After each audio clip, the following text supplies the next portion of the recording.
उनके पास एक शिष्य आया, बोले महाराज मैं आपसे द्वारा दीक्षा लूंगा और आपका शिष्य बनूंगा, बाकी सब बात मानूंगा, पर मैं शराब पीता हूँ, वह नहीं छोड़ सकता, इस शर्त पर दीक्षा देनी हो तो दो। अच्छा, महात्मा भी कितने दयालु होते हैं। संत कहते कि अच्छा ये कोई बात है, पहले शराब छोड़कर तब दूंगा दीक्षा। पर महात्मा बोले अच्छा आप दे दें, कोई बात नहीं, मत छोड़ना। उसको लगा कि ये गुरुजी बढ़िया मिले, कुछ छुड़ाते ही नहीं है, तो दीक्षा। महात्मा बोले बस हमारी एक बात मान लेना। बोले सब मानेंगे, एक क्या? शराब नहीं। बोले एक काम करना। क्या? बोले जब शराब पिया करो तो हमें याद कर लिया करो, बस और कुछ पियो, खूब डट के पियो। उसको लगा कि ये तो साधारण सी बात है, लेकिन वो साधारण नहीं थी बात। गुरुजी का संकल्प था, संत तो सुधारने का उपाय बता। अब वो शाम को उसकी आदत थी, तो जैसे ही शराब पीने बैठा, याद आ गई गुरुजी ने कहा था हमें याद कर दे। अब जो गुरुजी का ध्यान किया तो उसे प्याले में इधर उधर वो गुरुजी का दिव्य स्वरूप दिखाई दे, उनकी बड़ी बड़ी आंखें दिखाई दे, मधुर मुस्कान दिखाई दे, और उसे ऐसे लगे जैसे गुरुजी वहीं खड़े कह रहे हो, क्यों शुरू कर दिया, पियो पियो, कोई बात नहीं, पियो। उसको इतनी शर्म लगी, इतनी गिलानी हुई कि पी नहीं सका। 8 दिन बाद आ गया, बोले महाराज वो तो छूट गई। गुरुजी बोले हमने तो कहा नहीं था कि छोड़ो। बोले कहा तो नहीं था, पर आपकी याद करने से ही छूट गई। मैं भी आपसे यही कह रहा हूं कि यद्यपि यह कहा गया कि आप अपने स्वभाव के द्वारा, मन इंद्रियों के द्वारा, वाणी और काया के द्वारा जो करें वह भगवान को अर्पण कर दें, लेकिन इसमें समर्पण के भाव से अगर करेंगे कि भगवान आपकी प्रेरणा से हो रहा है और आपके प्रति मैं यह समर्पण कर रहा हूं, जैसे ही आप भगवान का चिंतन करेंगे, कोई भी कार्य हो और तुरंत सोच लें कि भगवान की प्रेरणा से हो रहा है, भगवान का स्मरण होते ही कर्म अपने से पवित्र हो जाएगा। पवित्र कर्म करने की जरूरत नहीं, अपने से कर्म पवित्र होने लगेंगे। अच्छा, इसको एक उदाहरण से और स्पष्ट किया जा सकता है। यही भक्ति भागवत धर्म की विशेषता है जो इन योगीश्वरों ने कृपा करके निमि महाराज के बहाने हम सब लोगों को समझाई, उपदेश दिया। देखो, जैसे किसी आदमी से बेहोशी का अभिनय कराना है ना, और उससे कहें कि देखो तुम ऐसे झूम कर चलना जैसे शराबी चलते, और ऐसे बोलना जैसे शराबी बोलते, और बार बार ऐसे गिरना, और ऐसे तो कई बातें सिखानी पड़ेंगी कि आंख कैसी करना, बोलना कैसे, झूमना कैसे, गिरना कैसे, और कई बातें सिखानी पड़ेंगी। और हम कहते हैं कि इतनी बातें सिखाने की जरूरत ही नहीं, थोड़ी पिला दो। अगर उसे ये बातें सिखाने की जगह थोड़ी सी शराब पिला ही दी जाए तो फिर उसे और कुछ नहीं सिखाना पड़ेगा। शराब भीतर जाते ही कोई होश का काम कर ही नहीं सकेगा, वो वैसे ही झूमने लगेगा, वैसे ही बोलने लगेगा, वैसे ही गिरने लगेगा।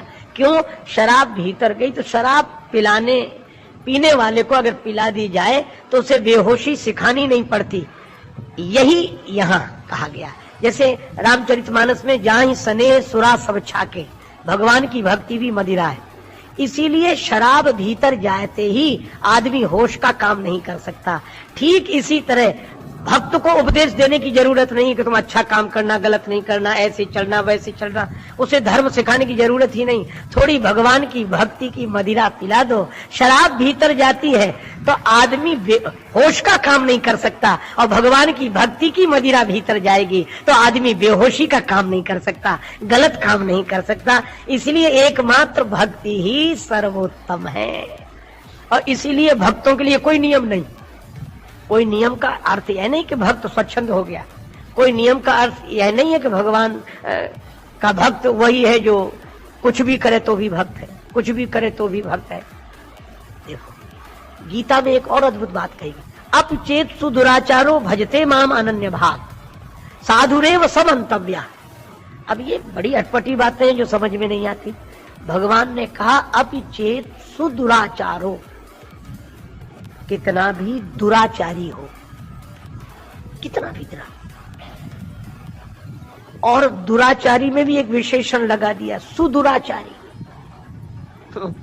अब सुदुराचारी माने उस जैसा अभ्यस्त कोई दुराचारी दूसरा न हो, सुनियम पूर्वक दुराचार करने वाला हो। भगवान बोले अगर वह मेरा भजन करता है तो उसे साधु समझना। लो, अब इसको कहीं भगवत विरोधी या उस तरह के लोग सुने तो उनको तो यह शस्त्र मिल जाएगी, वाह यही गीता में कहा गया। लेकिन भगवान की वाणी बहुत महत्वपूर्ण है। भगवान की वाणी भगवान की कृपा से ही समझ में आती है, और भगवान की कृपा संत के मिलन के रूप में, बिनु हरि कृपा मिल ही नहीं सकता। यहाँ भगवान यह कह रहे हैं कि कितने ही दुराचारी हो, अगर मेरा भजन करे तो उसे साधु मानना। कहा क्यों? बोले मानना ही पड़ेगा, हो ही जाएगा साधु। कैसे? बोले ये दुराचार कब छूट जाएगा? बोले उसे सिखाना नहीं पड़ेगा कि दुराचार छोड़ो, वह तो हमारी भक्ति की मदिरा पिएगा, भक्ति के नशे में जाएगा तो अपने आप अच्छा काम करने लगेगा, वह साधु हो ही जाएगा।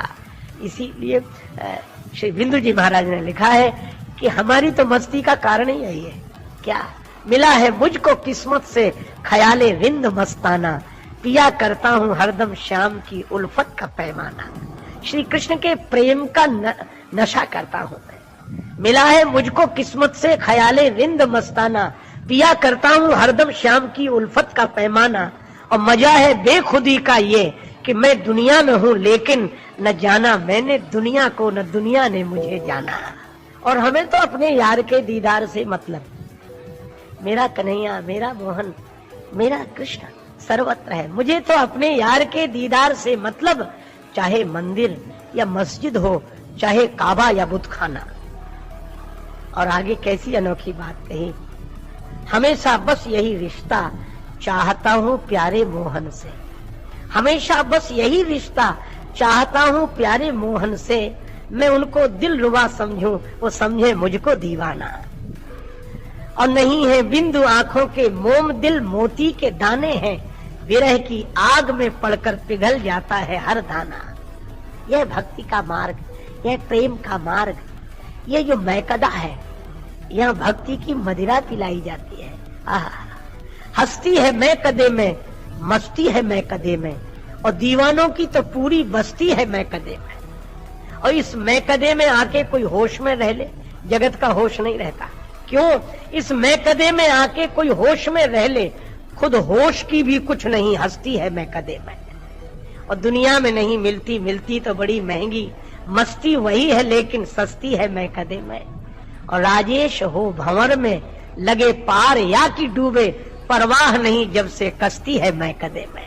और यह मदिरा पीता हूँ मैं, शराब सरेआम पीता हूँ, जब भी वक्त मिलता है सुबह शाम पीता हूँ। दुनिया के मैखाने मुझे अच्छे नहीं लगते, मैं तो मुर्शिद के मैकदे में जाम पीता हूँ। लौकिक शराब पीने वाला होश में नहीं रहता।